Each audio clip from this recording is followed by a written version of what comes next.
anything I can do to assist with your research? So I said, well, why don't you go up to Glen Rose, Texas, to Paluxy River, where these alleged human and dinosaur footprints are to be found, and tell me what you think. So actually she went and did that. She was a graduate student of archaeology. She went up there, and she met some of the researchers there, and it so happened they were doing some new excavations. So they were conducting new excavations. They were finding more footprints, and she took photographs, and she gathered reports, and her reporting back to me was that as far as she could tell, they were genuine human footprints. So she sent me all the reporting and the photographs and things, and I looked them over myself, and I'm going to write about this case in the new book that I've got, because I think I've got better reasons now to think that they might be genuine than I did when I was putting the first book together. So those footprints would be about 100 million years old. Oh, my gosh. And now, if that was the only thing that was around at that time, the only evidence that there was, then, well, maybe you could question it. But in Forbidden Archaeology, I've pointed out that you've got not just a few cases from around that time. You've got all kinds of cases of evidence of human beings from before the time of the dinosaurs, during the time of the dinosaurs, after the time of the dinosaurs. So maybe just by itself, the case could be questioned. But when you put it in the context of human skeletal remains, other human footprints, human artifacts going back to the same period of time and even before that, it begins to make a lot more sense. Okay, let's go to the phones with Michael Cremo. We'll pick it up by going west of the Rockies. Hi there, you're on Coast to Coast. Yes, this is James from Grand Junction, Colorado. Hello, James. Thanks for calling. Michael, I have a story that my family have told to me from the time I was a little kid, and it sounds fantastic, but it's true.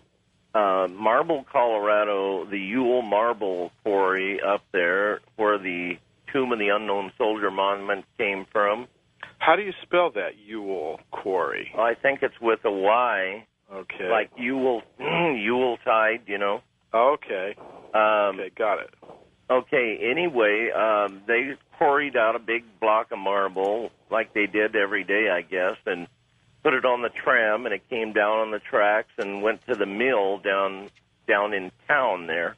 And when they were cutting this big block of marble in two, they cut a man right in half. And when they folded the blocks apart, there was each half of the man in each block. Amazing. And the museum, I guess, from Denver said it was impossible, so they didn't want it. It was kind of like you told, Knowledge filtering. And it sat in the mill foreman's office for years, I guess, and that's the last I heard, because our family ties were from the Singletons that lived there in town, and they passed away, and this was probably in the 20s and 30s era there. Do you know if there were any written reports about it? I really don't know, but I bet you, that if you get a hold of that company, it's still in existence, because I think, didn't they just replace the monument again? Well, I'm not sure about that, but it's a good lead, and the name, you don't know the exact name of the company. Well, it's called the Colorado Ewell Marble Quarry. I've already found that. Okay. So you can do a Google search for that and a whole bunch of things. The original Colorado Ewell Marble Company operated from 1905 until 1941, but it's still out there.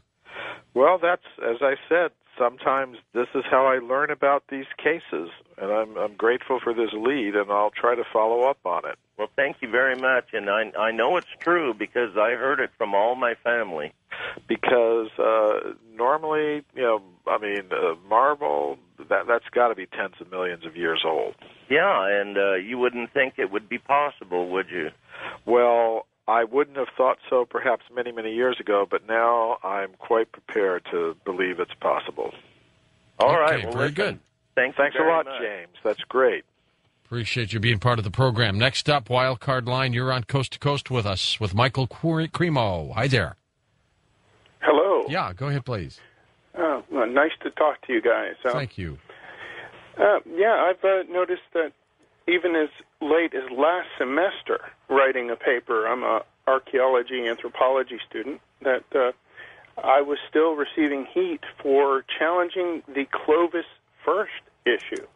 I thought it had died decades ago, but apparently not. I don't want to name the professor. I'm at a nationally ranked university, and even including, Monteverde, Metacroft, the Topper site, there may be some clinical errors, but they still seem to be grasping at that immovable stone of Clovis First, when it looks like there's just undeniable evidence that the North American, South American, this hemisphere was populated well prior to, the 11,500-year-old rock-hard date that's established in, everyone's mind. I just wondered if you had any suggestions. And tell us about Clovis First, if you would. Well, I'll do that. Clovis is a place where some spearheads, stone spearheads, arrowheads were discovered in the 1930s, and they became. That's how a lot of artifacts are named after the place where they're found. So, according to most archaeologists, those are the earliest evidence of a human presence in North America. As the listener was saying, they go back about 11 or 12,000 years.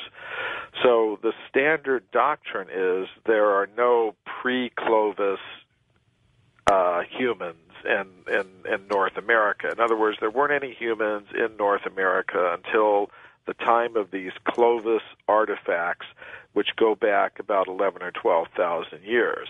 But as the listener was mentioning, there are some cases where some archaeologists at Meadowcroft, which is in the eastern United States, have found artifacts that go back perhaps 20,000 years. Now, that's not really so radical, but even that minor deviation, just pushing it back a few thousand years, is being resisted by the supporters of these no pre-Clovis idea, the idea that there are no humans in North America any earlier than about 11, 12,000 years ago. Now, of course, I mentioned earlier in the show the California gold mine discoveries. They go back 50 million years. But there was an interesting case from Mexico, where some American archaeologists discovered human artifacts at a place called Huayatlaco, and then some geologists from the United States Geological Survey were called to go down there and date the site. One of them was Virginia Steen McIntyre. She and her colleagues used 4 methods to date the site. They did uranium series dating on bones that were found along with the artifacts. They did zircon fission track dating on layers of volcanic ash that were found above the artifacts.